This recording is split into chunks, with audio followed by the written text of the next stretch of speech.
आणि या क्षणाची मोठी बातमी आहे। ठाकरेंच्या शिवसेनेचे 6 खासदार थोड्याच वेळात शिंदेंच्या शिवसेनेमध्ये प्रवेश करणार आहेत।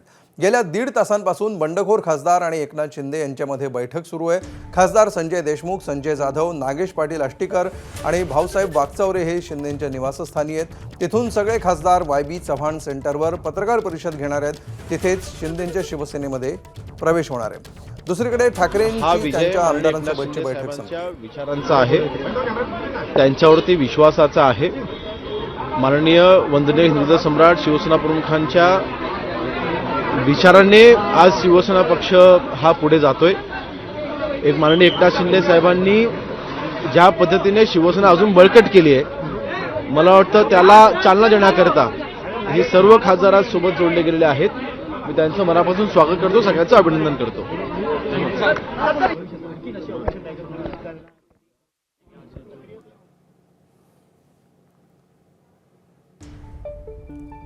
त्यामुळे आता ही पत्रकार परिषद नेमकी कधी सुरू होते आणि हे सगळे खासदार वाय.बी. सेंटरवर कधी पोहोचतात याकडे सगळ्यांचं लक्ष असणार आहे।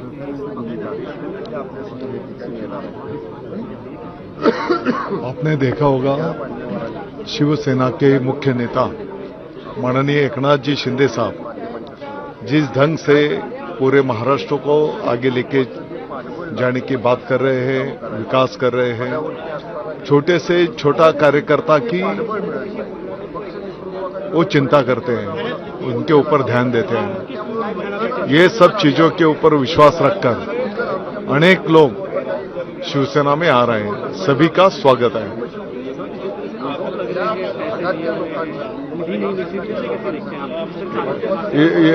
इसके सिवाय उनके पास है क्या? उन्होंने खुद आत्मचिंतन करना चाहिए। ऐसी घटना क्यों हो रही जो एमपी लगभग 25 लाख से ज्यादा नागरिकों का प्रतिनिधित्व करता है, वो ऐसी भूमिका क्यों ले रहा है क्या नहीं? तो ये इसके ऊपर उन्होंने सोचना चाहिए।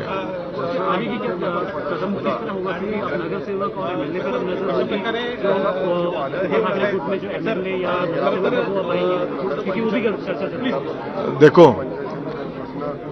जहां तक एकनाथ जी शिंदे साहब का नेतृत्व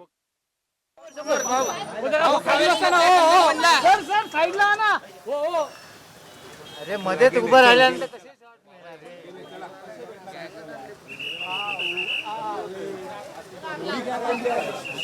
तर आपण बघतोय संजय दिना पाटील हे देखील आता उपमुख्यमंत्री एकनाथ शिंदे यांच्या निवासस्थानात दाखल झालेले आहेत आणि या ठिकाणी 5 खासदार गेल्या 1.5 ते 2 तासांपासून एकनाथ शिंदेंसोबत त्यांची बैठक सुरू आहे।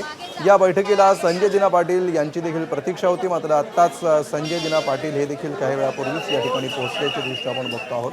इथून हे सर्व खासदार आता वाय.बी. चव्हाण सेंटर या ठिकाणी जातील आणि तिथे पुढचा कार्यक्रम होणार आहे। पक्षप्रवेश सोहळा या ठिकाणी पार पडेल आणि त्यानंतर पत्रकार परिषद देखील होणार आहे। त्यामुळे हे 6 खासदार नेमकी काय भूमिका मांडतात हे देखील या निमित्तानं स्पष्ट होणार आहे।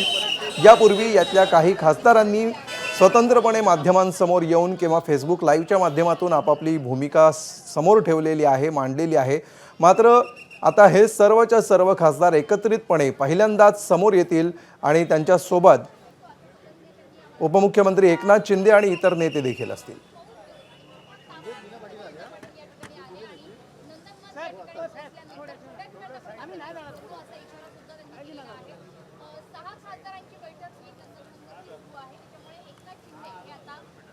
आणि याविषयी अधिक माहिती घेऊया, आपल्याबरोबर सध्या सूरज आहे।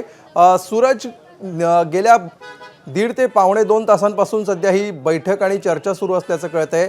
या क्षणी नेमकं काय घडतंय, वाय.बी. सेंटरवर नेमकं काय घडतं आहे आणि कशा प्रकारे आता इथून पुढचा कार्यक्रम असणार आहे, कशा प्रकारे तिथे गर्दी झाली आहे, काय अपडेट्स आहेत या क्षणाचे? नक्कीच आपण पाहतोय की जी उत्सुकता सर्वांना सांगलेली आहे की 6 खासदार नेमके येणार कधी आणि एकनाथ शिंदे त्यांची घोषणा ही नेमकी कधी करणार, यासाठी आपण पाहिलं तर संपूर्ण जो सभागृह आहे हा भरलेला आहे. शिवसेनेचे मंत्री, आमदार, पदाधिकारी यांनी देखील या ठिकाणी उपस्थिती लावलेली आहे. मोठ्या प्रमाणात गर्दी ही या ठिकाणी झालेली आहे. मागील आठवड्याभरापासून ऑपरेशन टायगरची जी चर्चा होती, ज्या संदर्भातली संभ्रम निर्माण केला जात होता, या संदर्भात अधिकृत माहिती आता एकनाथ शिंदे यांच्याकडनं देत त्यांना पक्षप्रवेश त्या ठिकाणी दिला जाईल. त्याचबरोबर त्यांच्या एकूणच ज्यांनी घेतलेल्या भूमिकेची नेमकी कारणं काय आहेत हे देखील स्पष्ट केलं जाईल. माझ्यासोबत बोलण्यासाठी या ठिकाणी संजय गायकवाड साहेब आहेत बुलढाण्यातून. साहेब, काय सांगाल, जी फुटीची कारणं होती, ज्या पद्धतीने 6 आमदार हे आपल्या सोबत येत आहेत? खासदार आणि आता सगळेच जण शिवसेनेचे मंत्री, आमदार त्यांच्या स्वागताच्या तयारीकरता या ठिकाणी आलेले आहेत.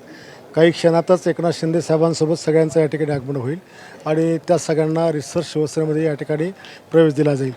फुटीचा विषय काय नाही, सगळ्यांना माहिती आहे की उद्धव साहेब घराच्या बाहेर पडत नाहीत, आदित्य घराच्या बाहेर पडत नाहीत, आमदार खासदारांच्या मीटिंग ऑनलाईन घेतात, मातोश्री त्यांना एंट्री मिळत नाही. 2 वर्ष झाले लोकसभेची निवडणुका होऊन पण मतदारसंघात एकसुद्धा काम नाही आणि त्यांना एक विश्वास आहे की एकनाथ शिंदे साहेबांसोबत गेलं तर निश्चितपणे आपल्या मतदारसंघात विकास करता येईल.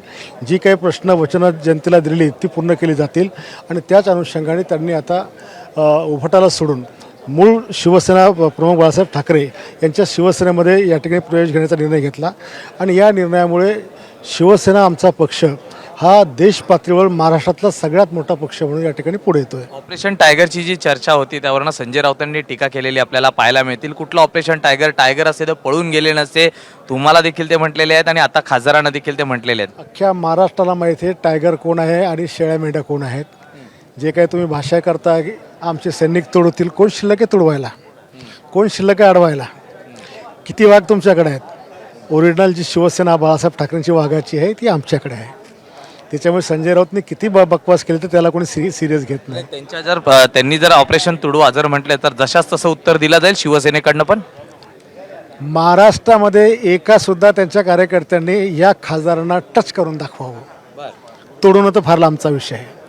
आम्ही सगळे कवचकुंडलासारखे त्यांच्या आजूबाजूला आहोत आणि खरी बाळासाहेब ठाकरेंची शिवसेना ही आमची आहे. काँग्रेससोबत जाऊन जसं एखादं बकरू व एखादं वाघाचं पिल्लू एखाद्या बकऱ्याच्या कळपात गेलं तर ब्याब्या करतं, तसं त्या उद्धव ठाकरेंची शिवसेना काँग्रेससोबत जाऊन ही बकरी बनलेली आहे. त्याच्यामुळे ते वाघाची बरोबरी करू शकत नाही. पण ज्या पद्धतीने ओमराजेंना घेरण्याचा प्रयत्न झाला, आष्टीकरांच्या बाहेर घेरण्याचा प्रयत्न झाला, आष्टीकरांच्या मुलाला आपल्या पक्षातनं देखील संजय राऊतांनी नुकतंच ट्विट केलेलं आहे, काढून टाकलेलं आहे, पक्षाची बेईनेमी केली म्हणून. आता हे होणारच आहे. आता काही नगरसेवक आमच्या खासदारांचे पण आहेत, पण ते अजून त्या ठिकाणी कायम आहेत. तो करणारच आहे निश्चितपणे. म्हणजे सूरज आता ज्या प्रमाणे बातचीत करतो आहे संजय गायकवाड यांच्याशी, त्याच्यावरून कशा प्रकारे आता हे ऑपरेशन टायगर यशस्वी झालेलं आहे आणि इथून पुढे खरी शिवसेना आमचीच असा दावा ते करतायत. या सगळ्या घडामोडींवर लक्ष राहील. तूर्त धन्यवाद सूरज या सविस्तर माहितीबद्दल.